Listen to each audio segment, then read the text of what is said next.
Sungguh-sungguh Allah sangat ridho ketika seorang hamba itu makan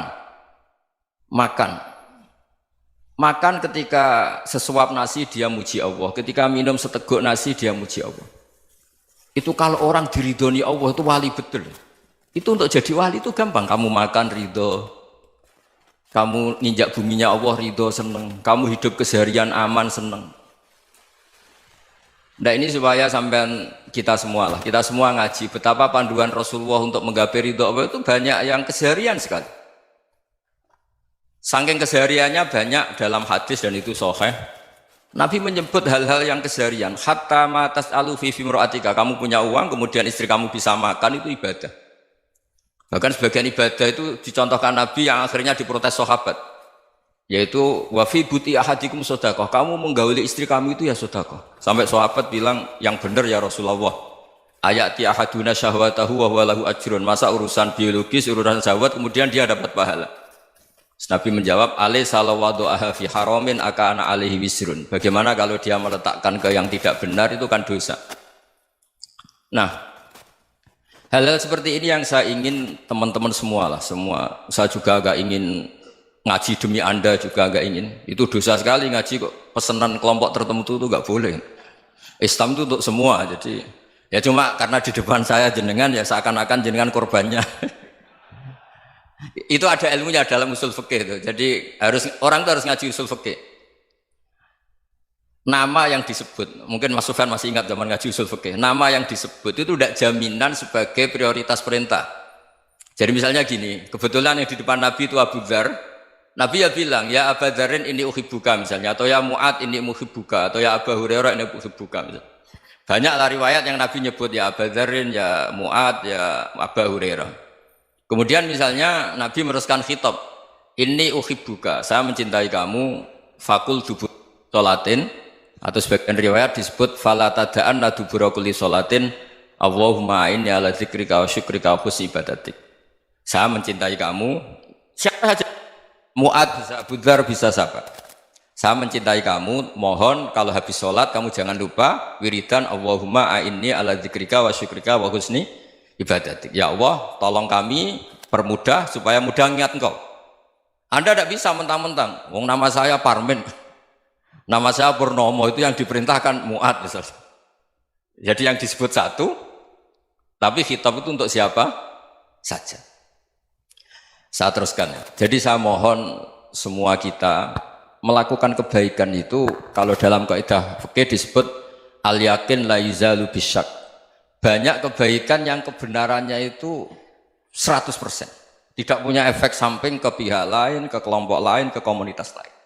Itu tadi misalnya Anda makan dan itu murah sekali, hanya butuh satu piring. Setiap punyaan kamu muji Allah, setiap minum kamu muji Allah. Itu redaksinya Rasulullah SAW disebut Allah sangat ridho ketika seorang hamba makan, kemudian dia memuji Allah, atau minum kemudian dia muji Allah. Logikanya gampang. Negara seperti ini yang kamu harapkan bentuknya kayak apa, mertua, ipar, komunitas, tetangga, itu nyata terjadi itu kan belum pasti. Sementara yang mesti terjadi adalah kamu butuh makan, kalau tidak mati. Butuh minum, kalau tidak mati. Butuh bumi yang nyaman ditempati, kalau tidak kita juga mati. Sebab itu Allah kalau menyebut nikmatnya itu hal-hal yang keseharian. Alladzi at'amahum min ju'. Allah itu siapa? Allah itu yang menciptakan kamu bisa makan. Tidak berlebihan. Allah itu yang menciptakan kondisi sosial itu ideal. Zaman Nabi itu ya ada orang munafik. Orang-orang pilihan Allah itu juga diuji orang sekelilingnya yang macam-macam. Semua diuji sesuai konteks zaman dan waktu. Nah, tapi ada ibadah-ibadah yang selalu disarankan Nabi. Sampai Nabi itu pernah ditanya, ayul islami khairun ya Rasulullah, Islam terbaik itu gimana?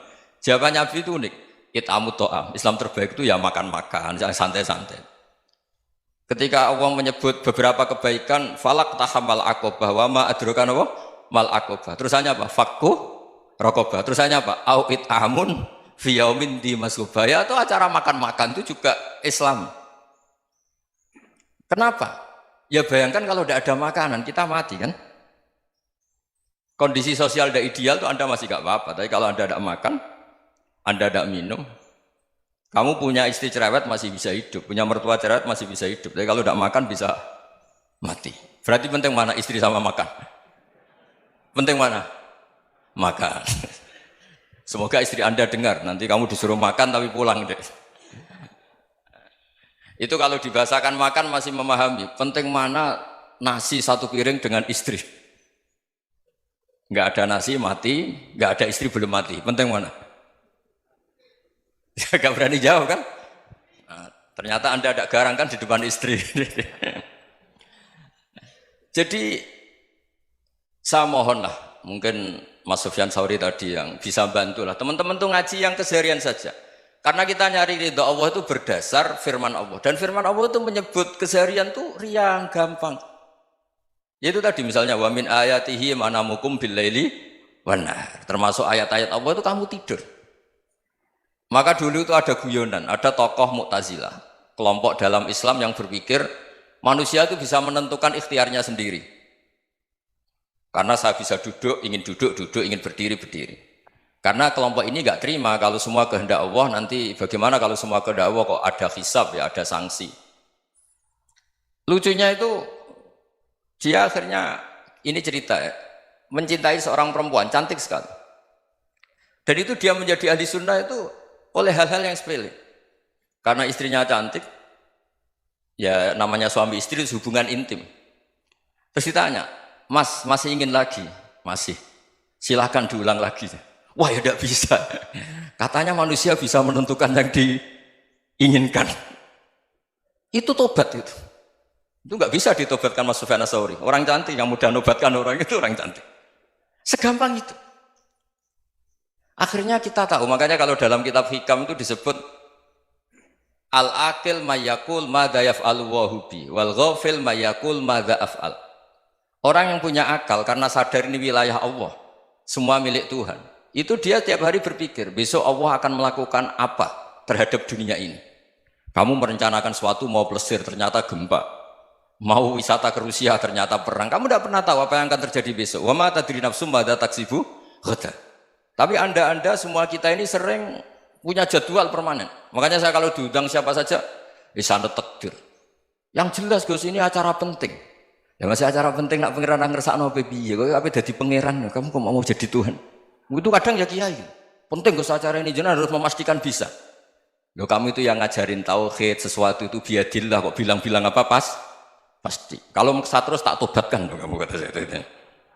Ya kalau gitu Gus bilang insya Allah. Wah itu hati saya, fisik saya, roh saya sudah bilang insya Allah. Tidak usah kamu latih kata saya. Nah hal-hal tauhid keseharian itu gampang sebetulnya. Wal ghafil yaqulu madza af'al. Tapi orang yang lupa Allah dia setiap hari bilang besok apa? Kita bisa melakukan apa? Seakan-akan dia itu aktor, dia penting, dia subjek permanen, dia. Padahal kita ini hanya objek kehendak Allah Subhanahu wa taala. Karena kita yakin sesuatu yang terjadi di alam raya ini kita tidak bisa apa-apa. Makanya saya sering ngaji, sering bilang saya, ketika Anda mensifati Allah, Dia yang menghidupkan. Sudah itu tanamkan sehingga ketika kita mati santai saja. Kenapa santai? Allah punya cara menghidupkan kita. Zaman kita hidup juga gak tahu caranya ngelola jantung, ngelola paru-paru. Kamu juga gak tahu ngelola oksigen yang tidak beracun, tidak mengandung polusi. Tahu-tahu hidup. Gak ingin tua ya tahu-tahu tua, gak ingin mati tahu-tahu mati. Selama ini kita hidup juga gak tahu apa sebetulnya. Hanya gaya tok, punya jadwal, punya planning. Kalau kamu bisa menentukan pilihan Anda, pasti Anda istrinya cantik, 4 neriman semua, kona'ah semua. Nyatanya enggak kan? Ada 1 jelek, cerewet. Oh itu kan, nyatanya enggak bisa apa-apa Anda kan? Dan kamu bawa mati lagi. Itu kan, istri Anda juga gitu, punya keinginan, punya suami yang ganteng, yang jabat, yang neriman, yang enggak poligami. Ya enggak kesampaian juga.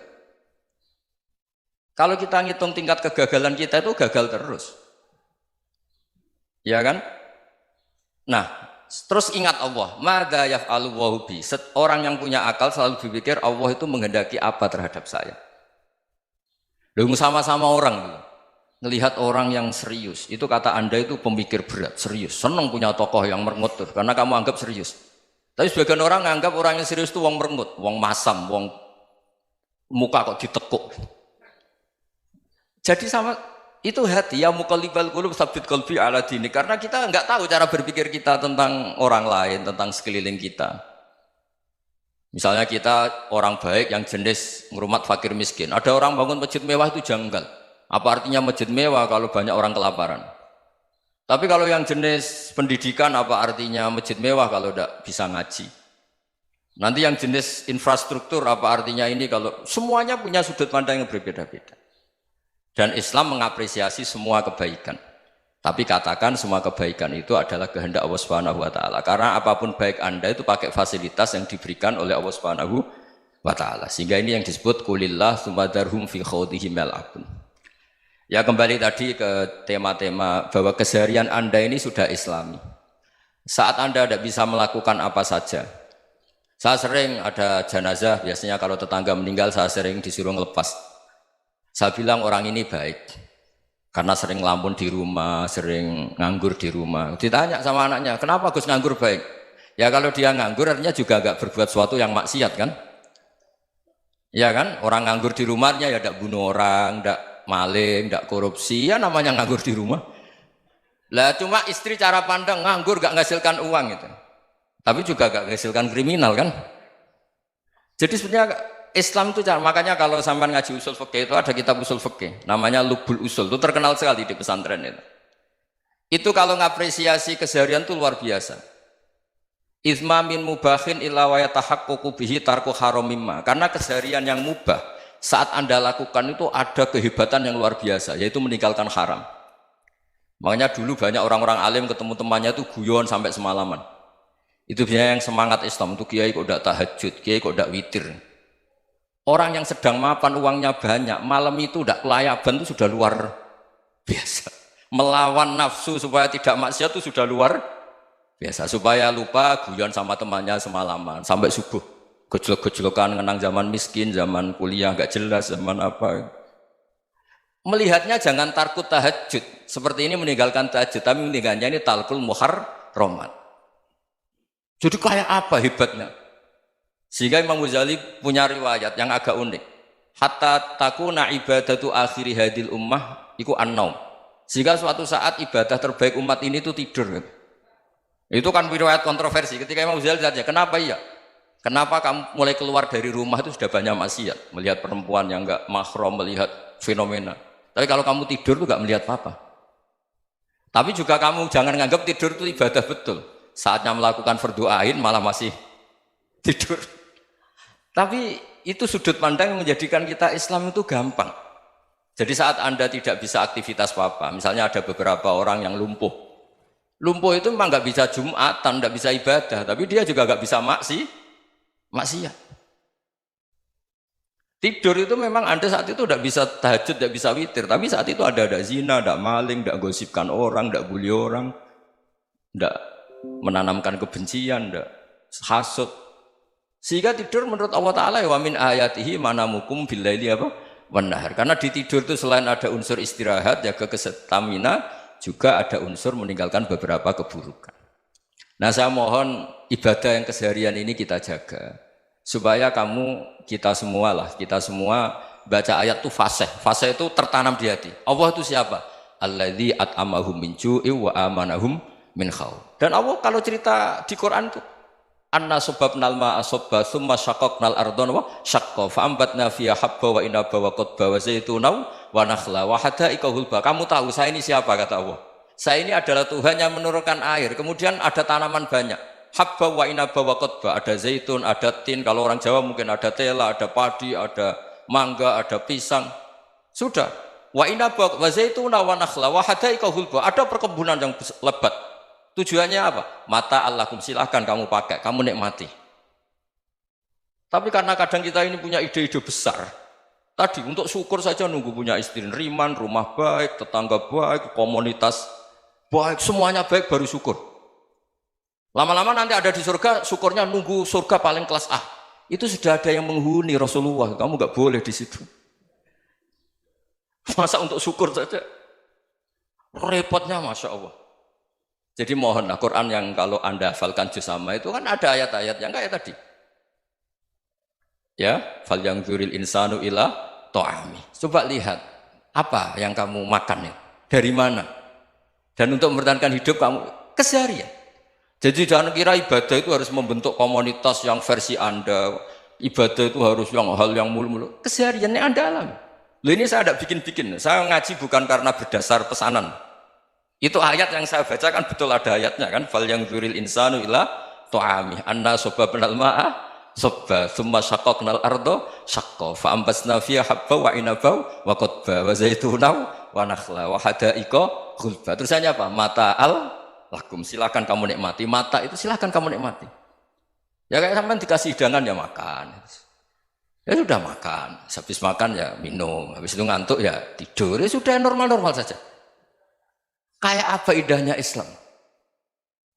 Tapi Anda mencari Islam yang gimana lagi? Nah itu yang diajarkan guru-guru kita, diajarkan sanad kita sampai Wali Songo, sampai Rasulullah SAW.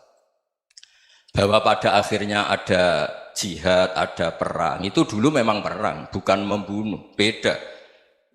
Dulu kita dijajah Belanda ya perang, dan itu normal karena kita dijajah.